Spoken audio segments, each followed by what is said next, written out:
Well, back to taxes. We've been covering it all night, right? With the tax deadline that is right upon us, the House is set to vote on the repeal of the estate tax, or death tax as we call it here, which imposes a tax rate as high as 40% on inherited assets. That's the second time you pay tax on it.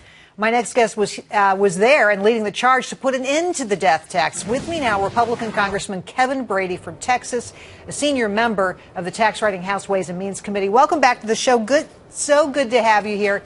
Before we get to taxes, my friend, and I know you're passionate about this, tell us about this gyrocopter on Capitol Hill. Did you see it? What was the reaction? Yeah, no, I didn't see it. We were meetings at the time, but we got the security alert from Capitol Police and the lockdown that went on from it. Look, I don't know the details except this. I know people want to get attention to their issues. It sounds like this was the case with this gentleman, but boy, you got to use a little common sense, especially in a time where security is pretty tight. Amen and amen. Let's get back to death taxes here for a second. You call the death tax, the so-called estate tax, immoral. Why?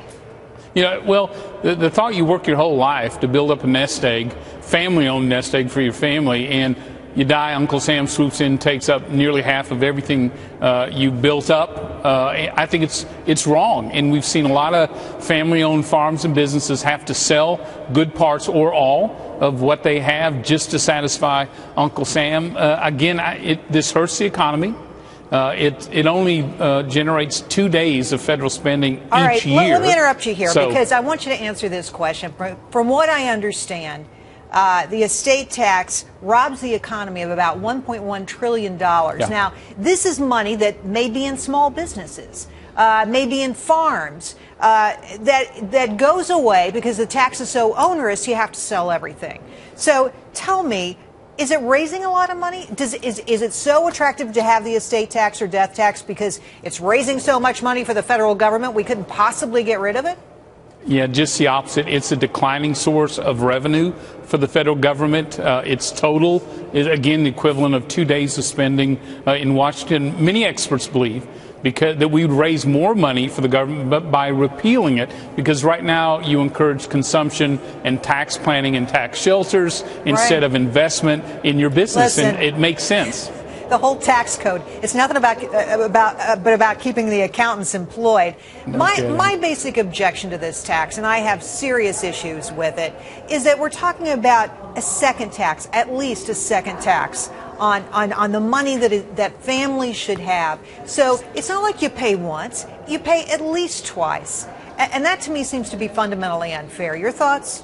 It is unfair, and you're right. It's at least twice if you think about all the property taxes throughout, and all goes with that. We have a business in Texas who was created, generated, passed down to the son.